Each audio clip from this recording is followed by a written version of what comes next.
माँ, तुम ऐसी होती हो। रमेश बहुत परेशान था।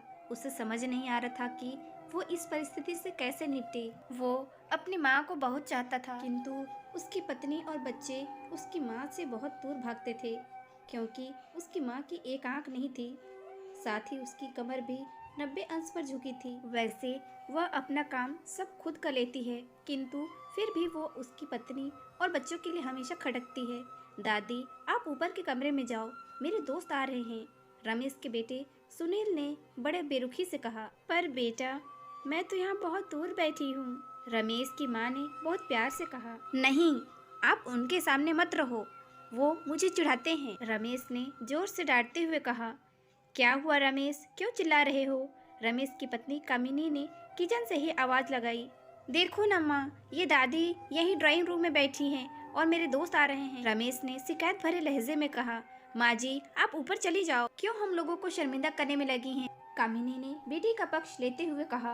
बेचारी सरस्वती चुपचाप उठकर धीरे धीरे ऊपर जाने लगी। कमर झुकी होने के कारण उन्हें ऊपर चढ़ने में बहुत परेशानी हो रही थी, किंतु वो पूरी ताकत से ऊपर के एक अकेले कोने वाले कमरे में जाकर बैठ गई। रमेश बाजू के कमरे से सब सुन रहा था। उसे कष्ट हो रहा था कि उसकी माँ को अपमानित होना पड़ रहा है, किंतु वो असहाय था। अगर वो कुछ कहता तो पत्नी और बच्चे उसका विरोध करने लगते हैं और दूसरे को उनके तर्क भी सही लगते।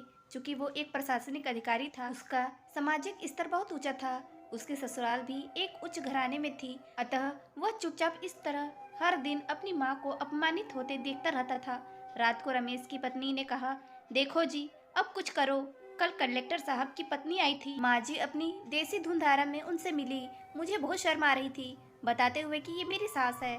मैंने कह दिया कि दूर की रिश्तेदार है, इलाज कराने आई हैं। रमेश को रोना आ गया, किंतु फिर भी वह चुप रहा। उसे समझ में नहीं आ रहा था कि वो क्या करे। अपने बेटे की मन स्थिति को सरस्वती अच्छी तरह से जानती थी और बेटे को कोई कष्ट न हो, इसलिए वो हर बात को चुपचाप सह लेती थी। रमेश बहुत उदास रहने लगा। एक तरफ परिवार और सामाजिक स्तर पर जीने की प्रतिबद्धता थी, तो दूसरी ओर माँ। आखिर माँ से अपने बेटे की यह हालत नहीं देखी गई। एक दिन उसने अपने बेटे से कहा, रमेश, बहुत दिन हो गए हैं, मैं अपने गांव जाना चाहती हूँ, मुझे वहाँ पहुँचा दो, मेरा यहाँ मन नहीं लग रहा।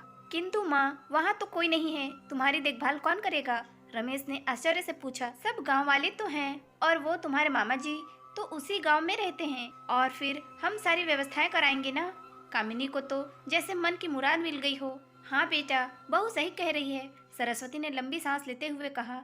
रमेश जानता था कि गांव में माँ की देखभाल करने वाला कोई नहीं है, लेकिन अपनी पत्नी की जिद के कारण वह अपनी माँ को गांव छोड़ने पर विवश हो गया।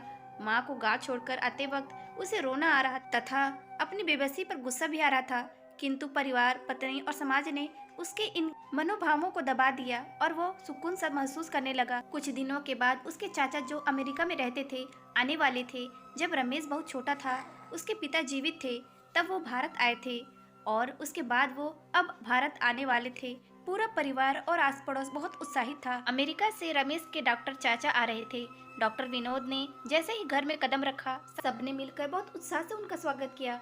क्यों रमेश, भाभी नहीं दिख रही है, कहाँ है? डॉक्टर विनोद ने उत्साह पूर्वक पूछा।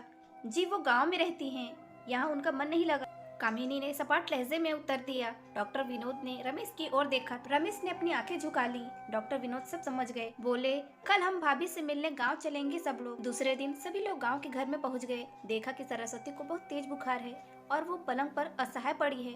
डॉक्टर विनोद दौड़कर सरस्वती के पास गए, उनके पैर छूकर रोने लगे। सरस्वती की यह हालत उनकी कल्पना से परे थी। वाह बेटा रमेश, तूने तो नाम उजागर कर दिया। अपनी माँ की ये हालत देखकर तुझे तो शर्म भी नहीं आ रही होगी।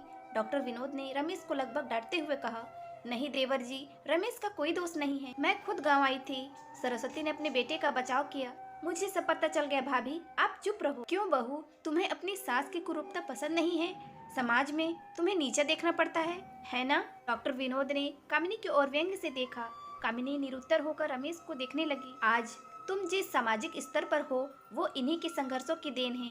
और बेटा रमेश, तुम्हें शायद मालूम न हो कि बचपन में जब तुम 1 साल के थे, तब छत से नीचे गिरने के कारण तुम्हारी एक आंख फूट गई थी और तुम्हारी रीढ़ की हड्डी में भी समस्या थी। तब तुम्हारी इस कुरूप माँ ने अपनी एक आंख और अपना बोन मेरो तुम्हें देकर इतना सुंदर स्वरूप दिया था। कामिनी बेटा, इतने सालों तक संघर्ष करके बेटे को प्रशासनिक अधिकारी बनाने वाली इस संघर्षशील औरत की तुम लोगों ने यह दशा कर दी। तुम्हें ईश्वर कभी माफ नहीं करेगा। डॉक्टर विनोद की आंखों से अश्रु जलधारा बह रही थी। अब भाभी, आप मेरे साथ अमेरिका जाएंगी, यहाँ इन स्वार्थी लोगों के बीच नहीं रहेंगी, डॉक्टर विनोद ने सरस्वती से कहा। डॉक्टर विनोद जो उसके चाचा थे, उन्होंने जो राज बताया उसके बाद तो रमेश को यही लग रहा था कि उससे ज्यादा पापी इंसान इस दुनिया में कोई और है ही नहीं। वह दौड़ता गया और माँ सरस्वती के कदमों से लिपट गया। माँ, मेरा अपराध अक्षम्य है। मैं जानबूझकर चुप्पी साधे रहा, आपका अपमान करवाता रहा। अब सिर्फ आप ही उस घर में मेरे साथ रहेंगी और कोई नहीं। रमेश ने आगन्य दृष्टि से अपनी पत्नी और बच्चों को देखा।